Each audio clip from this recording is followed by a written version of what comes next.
আজকে আবার মাথায় মেহেন্দি লাগাইছি। মেহেন্দি লাগাই বাগানে আছি। আসলে আমাদের বাগানে প্রচুর গাছ আর খুবই ঠান্ডা।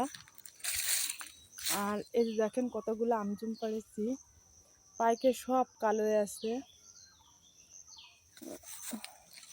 বাগানে আমি একা আসিনি, আমার মা আসছে। মা এদিকে বৈশাখ করতেছে, আর এদিকে আমি আবার জামরুল গাছের নিচে আইছি।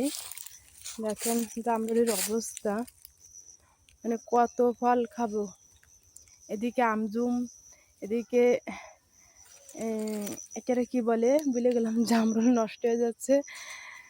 যাই হোক, আর জামরুল নষ্ট হয়ে গেলেও করার কিছু নাই। যাই হোক, গাছও বড়, জায়গা প্রতিদিন উঠাও যায় না।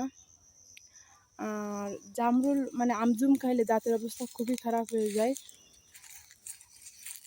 দাঁতের অবস্থা তো খুবই খারাপ।